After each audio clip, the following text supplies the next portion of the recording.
Bonjour, magnifique, extraordinaire, fantastique, fabuleux, super et unique personne, que tu es bienvenue dans cette nouvelle vidéo. Vidéo, je vais y mettre tout mon cœur parce que je la trouve euh, particulièrement intéressante et enrichissante. Et je vais vous révéler des choses que je pense depuis très longtemps, sur lesquelles je ne me suis jamais exprimé. Mais la lecture d'un article ce matin est venu mettre des mots sur des impressions, des pensées, des expériences que je fais depuis très longtemps. Les dangers de la méditation. Alors bonjour, je suis André Roberti, ton coach en croissance personnelle et altruiste. Et à travers cette vidéo, j'ai envie de partager avec toi, on crie, et lolola, on crie sur tous les toits que il faut faire de la méditation. Il y a des techniques de méditation proposées partout. Sur YouTube, vous avez des méditations guidées. Il y a plein d'ateliers tout autour de chez vous. On propose maintenant de la méditation dans les écoles et on ne se rend pas compte à quel point on joue avec des choses qu'on ne maîtrise pas. Je vais vous lire cet article parce que pour moi, il a une justesse dans ses mots et dans ses propos. Et vous allez voir, je ne sais pas combien de temps cette vidéo va durer, j'en sais strictement rien, et vous allez voir à quel point ça peut peut-être résonner avec des expériences que vous faites. De toutes les méthodes d'éveil, la méditation est la plus connue. Alors ça, c'est un truc vraiment, l'éveil spirituel, c'est vraiment une sorte de course complètement folle dans le domaine de la spiritualité où les gens veulent vivre l'éveil. Un état où ils croient que tout sera facile, que ce sera le bonheur absolu et que tous leurs problèmes seront réglés. Ce qui attire dans la sphère spirituelle énormément de personnes qui viennent avec des bagages extrêmement lourds, qui ont vécu des trucs dans leur vie extrêmement compliqués, extrêmement lourds. De toutes les méthodes d'éveil, la méditation est la plus connue. Quand on parle de spiritualité, de bien-être, de relaxation, on pense souvent à quelqu'un assis en lotus en train de méditer à la façon du Bouddha. La débauche d'enseignements spirituels et d'ouvrages consacrés à la méditation communique des méthodes, écoutez bien, qui autrefois étaient transmises de maître à élève au cours d'un long processus. C'est ainsi que certaines personnes peuvent se mettre à méditer toutes seules chez elles, sans aucune aide, sans aucun conseil. Or, il y a des dangers, des grands dangers à pratiquer la méditation et on ne parle jamais de ça. Premier chapitre, le mental est un singe. Pour commencer, parlons du mental. Représenté en Inde sous la forme d'un singe, le mental est un maître en illusion. Ce singe est non seulement malin, mais puissant. Pensons simplement à tous les malades mentaux qui doivent être enfermés. Leur vie est devenue impossible par la simple activité déstructurée de leur singe intérieur, c'est-à-dire de leur mental. Si vous l'avez déjà pratiqué, vous savez que la méditation immobile et silencieuse fait tout de suite apparaître le chaos de nos pensées. Comme une télévision qui restait allumée, nos pensées se succèdent de façon ininterrompue, passant d'une chose à une autre par de simples associations d'idées. Il est sans aucun doute positif de découvrir son monde intérieur, et la prise de conscience est le premier pas de tout changement. Mais le piège réside ici dans la méditation elle-même. Lorsqu'une personne se met à pratiquer la méditation de façon régulière, elle libère, écoutez bien, elle libère par son immobilité une puissante énergie corporelle qui vient activer, bousculer son mental. Toutes ces pensées, du coup, deviennent beaucoup plus puissantes. Donc, on va souvent vers la méditation pour calmer les pensées, mais ça peut avoir un effet d'excitation des pensées. Vous voyez le truc? Ça, c'était le premier chapitre. Deuxième chapitre, un équilibre énergétique fondamental. On rencontre hello Alexine, on rencontre beaucoup de personnes branchées par la spiritualité qui partent tout azimut, qui partent en live complet. Elles parlent vite, elles ont l'air très convaincues de ce qu'elles disent, voire extrémistes, fondamentalistes. D'accord ? L'intolérance devient vite un problème pour leur entourage et leur centre d'intérêt se rétrécit comme une peau de chagrin. Seules les personnes spirituelles existent et méritent d'être fréquentées. Tout le reste est trop matériel. Et alors, ça donne toute une série de personnes, de populations, qui sont en rejet complet contre le mental. Le mental devient l'ennemi numéro 1 à abattre, et contre le matériel. Et c'est complètement fou, les amis. Le mental, vous en avez besoin. Il n'y a pas que le mental est moins bon que le spirituel, ok ? Le truc, c'est de trouver un équilibre, d'accord ? Pareil pour le matériel. Le matériel peut être fantastique, c'est pas qu'il est mieux ou moins bien que le spirituel, ok ? Cela est souvent dû à un afflux d'énergie incontrôlée qui nourrit leur corps mental sans être équilibré par d'autres pratiques. Quand on décide de s'ouvrir à la méditation et à des voies plus subtiles, il faut équilibrer les choses par d'autres pratiques. Et je vous jure, pour assister à énormément de conférences, de séminaires, de congrès, etc., la plupart des gens qui font l'apologie du spirituel et de la méditation touchent à une matière qu'ils ne maîtrisent pas. On va en reparler dans un instant. La méditation a depuis la nuit des temps toujours été enseignée par des initiés, mais simultanément avec d'autres techniques d'éveil et de travail. Et dans l'article, ils prennent l'exemple en disant que quand on fait ça, quand on combine la méditation à d'autres travails, les débordements sont évités. Par exemple, si on prend des règles dans un monastère avec des personnes qui ont décidé de vouer leur vie essentiellement spirituelle, eh bien, il y a d'autres travaux qui sont réalisés en même temps. C'est-à-dire que les moines, au-delà de prier, eh bien, ils faisaient des séances d'écriture, ils faisaient des travaux dans les jardins, ils étaient impliqués pour aider l'environnement, pour équilibrer les différents centres énergétiques et créatifs. Sans s'en rendre compte, les personnes très sensibles et émotives, ce qui finalement on retrouve dans le domaine de la spiritualité, dans le domaine du développement personnel, beaucoup de gens extrêmement sensibles, extrêmement émotifs.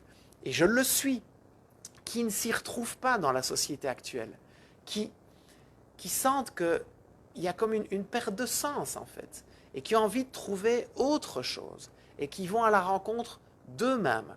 Et finalement, on a un rôle. Si vous me regardez, que vous êtes coach, que vous êtes thérapeute, que vous êtes conférencier, peu importe, dans le domaine de la croissance personnelle, du développement personnel, du domaine spirituel, faites très attention. Parce que notre public demande la plus grande des attentions. C'est un public vulnérable, émotif et sensible. Et on ne fait pas n'importe quoi avec ce public. Sans s'en rendre compte, les personnes très sensibles et émotives peuvent, elles aussi, voir leur perception exacerbée par la méditation. C'est-à-dire que si vous êtes déjà très sensible, vous allez devenir encore plus sensible. Il faut que vous le sachiez. Ce qui ne va pas forcément vous faciliter la vie. Ok ? Un système nerveux à fleur de peau, chapitre suivant.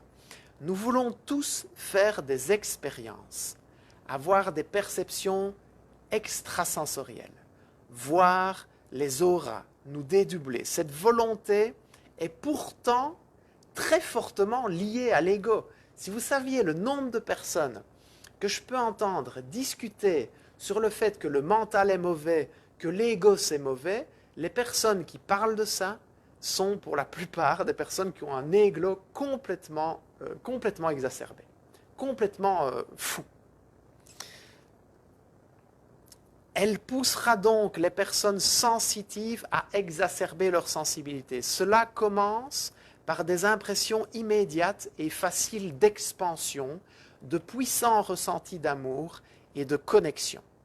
Si ces personnes pratiquent la méditation en groupe, elles seront en plus encouragées par les autres qui leur diront qu'elles sont très évoluées, valorisées par tant d'attention.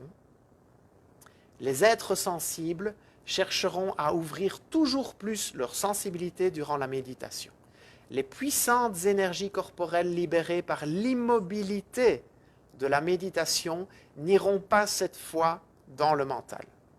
Elles viendront activer toute la sensibilité jusqu'à arriver à un état de réceptivité extrême.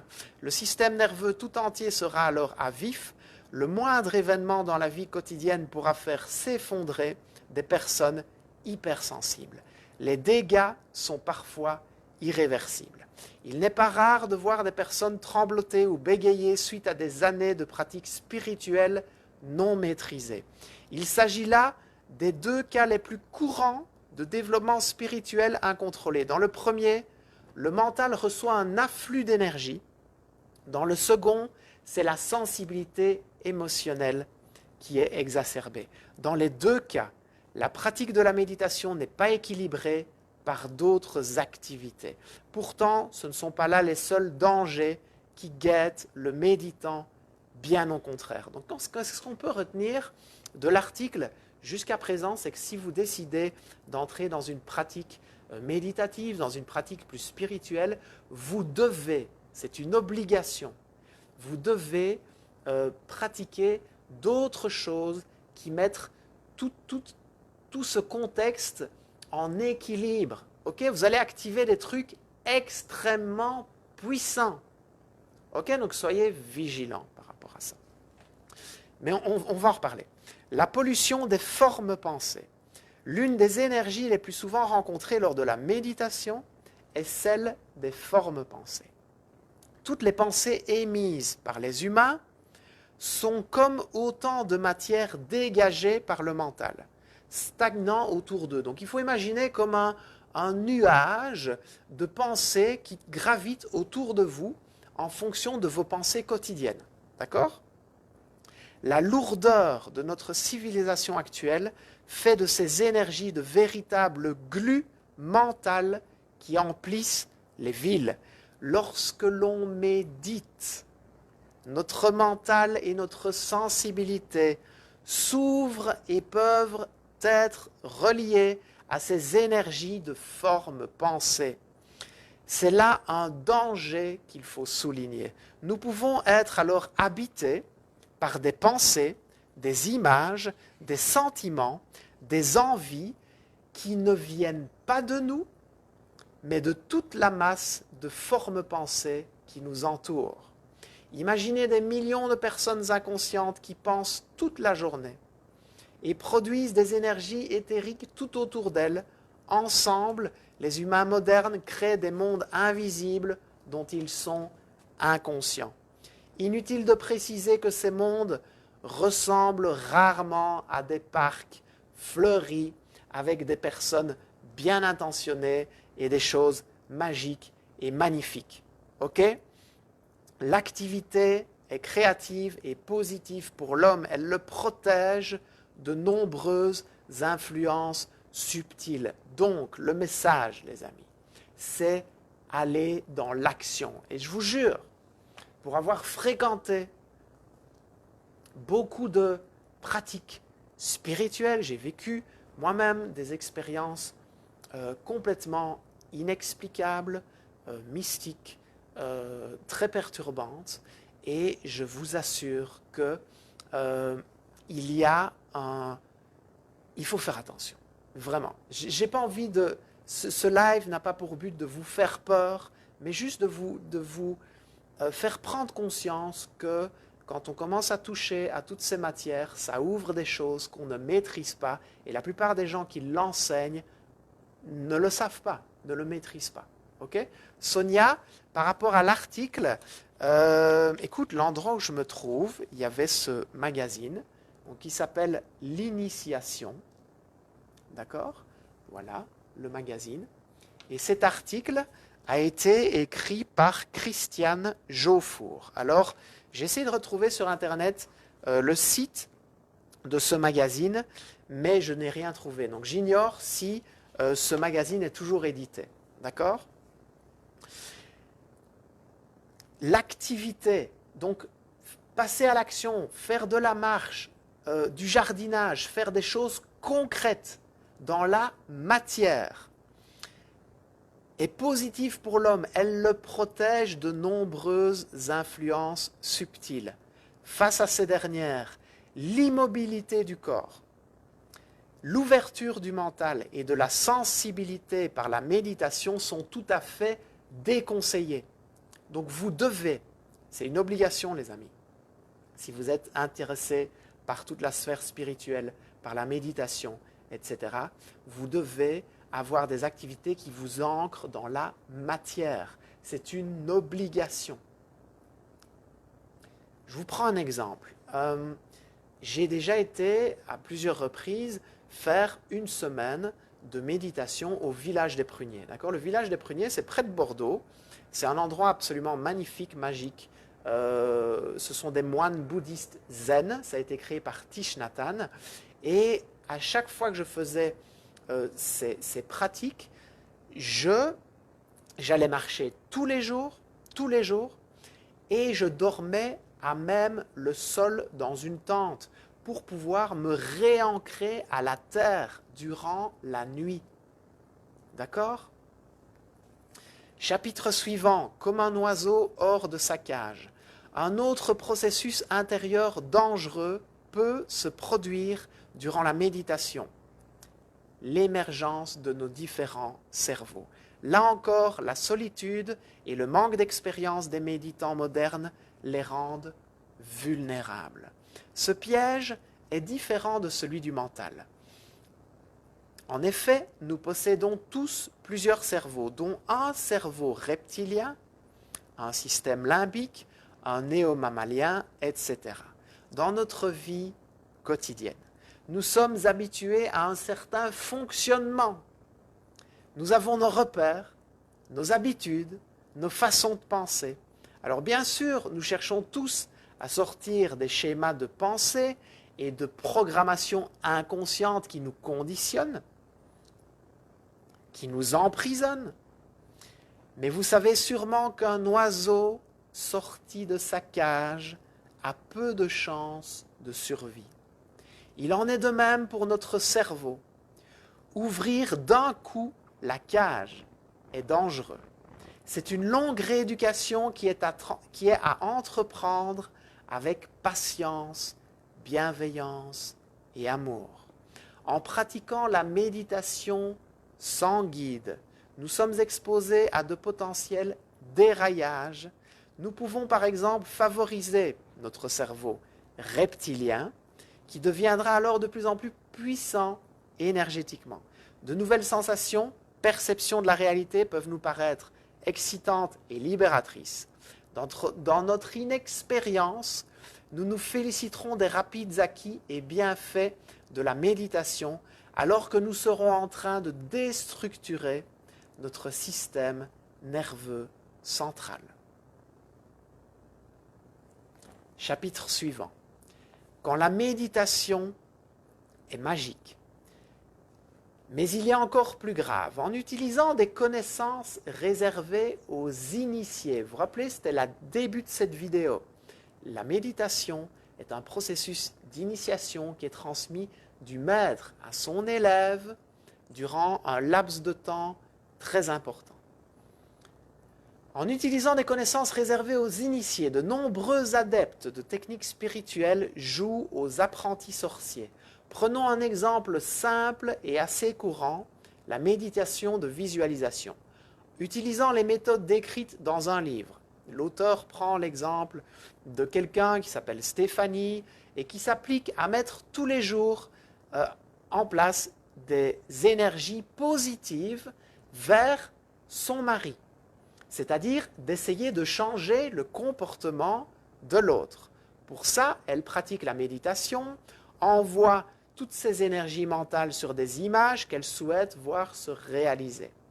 À force de pratique, Stéphanie accumule inconsciemment une puissante énergie spirituelle.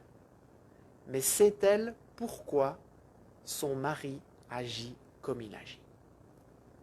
Est-elle tellement évoluée spirituellement qu'elle peut déchiffrer les plans du divin pour elle et son mari, les raisons karmiques de leur situation? Sa pratique de la méditation est bien plus qu'une recherche du bien-être et de l'équilibre. Stéphanie, à ce moment, fait de la magie. Elle utilise son pouvoir créateur et ses forces mentales pour influencer un être. Elle pourrait tout à fait se limiter à la relaxation, placer son corps dans l'immobilité, mais sans activité mentale autre que la détente, aurait pour avantage d'améliorer son bien-être sans développer des énergies magiques, excessives et dangereuses. Les amis, pour tous les amis de la spiritualité, ok? Et c'est vraiment quelque chose que je constate qui est juste incroyable. On voit trop de gens partir dans des sphères qu'ils ne maîtrisent pas et être plus du tout ancrés dans la matière et être complètement incapables de passer à l'action. Vous voulez vous élever spirituellement? C'est fantastique. Et le monde en a besoin de cette ouverture de conscience. Mais ça doit être associé à de l'action dans la matière. D'accord? Très important. Chapitre suivant. Un monde surpeuplé. Le monde spirituel, et croyez-moi, j'en ai fait l'expérience, le monde spirituel est habité d'un nombre infini de créatures. Des êtres élémentaires animant les plantes, aux entités des mondes de l'astral, en passant par les égrégores, des formes pensées associées, une foule d'influences s'agite dans les différents plans vibratoires. En limitant notre activité au monde physique, on vit généralement coupé de tous ces règnes. La méditation a pour conséquence d'éveiller notre conscience à ces autres réalités, d'ouvrir les yeux et finalement d'apparaître à ces êtres, à ces différentes dimensions. C'est ainsi que certains esprits peuvent détecter une personne qui médite et ne plus la laisser tranquille, c'est chercher le bâton pour se faire battre. Chapitre suivant, et c'est le dernier chapitre de cet article, un guide pour chaque chose. Nous avons tous besoin les uns des autres. Écoutez bien ceci, les amis. On a besoin des uns des autres. Nous sommes des êtres connectés. Le lien est extrêmement important. Je vois trop souvent, dans le domaine spirituel, des gens qui sont là, et moi, et moi, et moi, et l'écoute de moi, et moi, et mon cul, et moi, et mon cul. Vous voyez le principe? Tout est rapporté à sa propre et unique personne, en croyant qu'on est la réponse à tout ce qui nous arrive. Alors oui, la plupart des solutions se trouvent en nous, mais les autres sont tellement essentiels à notre évolution personnelle. N'oublions jamais ça. Et ce chapitre le résume très bien. Nous avons tous besoin les uns des autres. Notre maman nous a appris à nous habiller, à manger, à marcher, à dessiner. Notre maman, notre papa, hein, ok? Nous n'avons rien appris seuls. Pourquoi les méthodes spirituelles ou dites spirituelles feraient exception à la règle?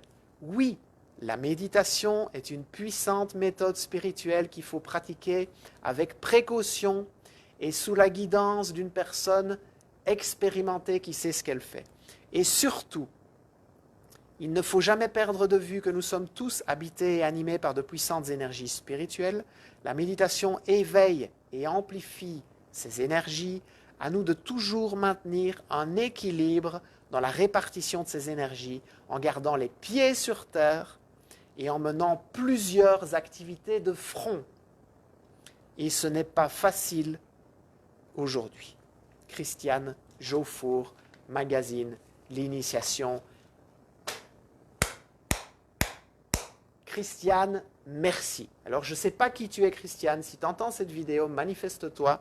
J'essaie de trouver les coordonnées pour entrer en contact, tellement je trouve que cet article devrait être largement répandu. Les amis, si vous avez des personnes qui font des pratiques spirituelles, qui les emmènent dans des choses qu'ils ne maîtrisent pas du tout et qui deviennent complètement zarbi, eh bien, partagez-leur. Cette vidéo, elle a pour mission d'être entendue, d'être partagée, de créer un débat, mais d'éveiller au fait que c'est une énergie très puissante qu'on décide d'activer sans même s'en rendre compte et qu'il faut un équilibre, et cet équilibre se déroule en faisant des pratiques concrètes d'activité. Ok? D'accord les amis? Donc oui pour le spirituel, mais le spirituel associé à de l'action. Et si vous me suivez sur cette page, vous savez que dans chaque vidéo, je vous invite à une action, à bouger. Ok? Il n'y a rien qui va se passer en faisant rien, en attendant la bénédiction ou en méditant. Ok?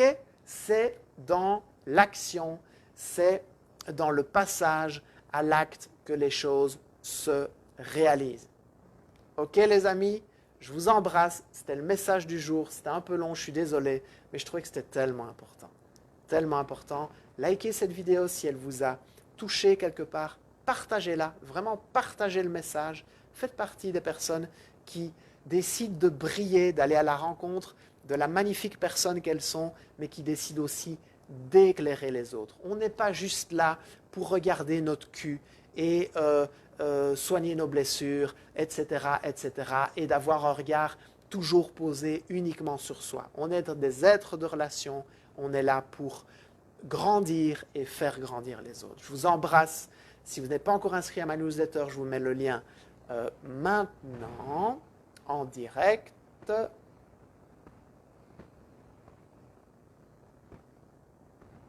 Voilà, je vous embrasse et je vous dis à très bientôt dans la prochaine vidéo.